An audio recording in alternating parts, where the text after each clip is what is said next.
want to go there. எனக்கு அங்க போக விருப்பம் இருக்கு, எனக்கு அங்க போக வேண்டிய தேவை இருக்கு. I wanted to go there. அங்க டாட்ஸ் கொடுத்திருக்கோம். ஏன்னா அதுக்கப்புறம் அந்த வாக்கியம் நிறைவேறல. என்னன்னா I wanted to go there but அங்க போகணும்னு நான் நினைச்சேன். I wanted to go there.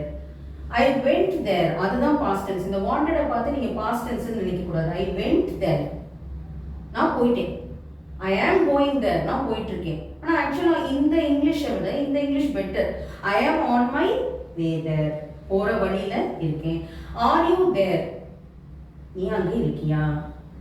Who's there? ஆனா நீ அப்படிங்கிறது நீங்களும் ஒரு இங்கிலீஷ்ல. So are you there? அப்படின்னு ஒருத்தரவே சொல்லலாம், நிறைய பேர் இருந்தாலும் சொல்லலாம். Who's there? அங்க யார் இருக்காங்க? Who is there? அப்படிங்கிறது தான் இந்த who's there. ஸ்போக்கன்ல கண்டிப்பா இப்படி தனித்தனியா சொல்ல மாட்டோம். Who's there? நான் சொல்லும் போதே கவனிங்க, எஸ் சத்தம் வரல.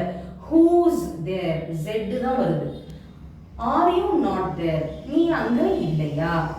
Okay? Are you not there? ஆனா aren't you there? அதை ரிப்பீட் பண்றீங்களா கொஞ்சம் சத்தமா? Aren't you there? Very good. I am already there. அப்பனா I am already there. நான் ஏற்கனவே அங்க தான் இருக்கேன். Very good. I was going there. மறுபடியும் இங்க டாட்ஸ் கொடுத்திருக்கு. நான் அங்க போய்கிட்டு இருந்தேன், ஆனால் முடிவடையாத ஒரு வாக்கியம். I was going there. வேற என்னாச்சு? போக முடியல, ஏதோ ஒரு காரணம். Okay. I was on my way there. அதே போல am going, was going correct தான். But better English is this. எல்லா நேரமும் ஒரே மாதிரி நம்ம பேசும்போதும் அந்த English it's not so good.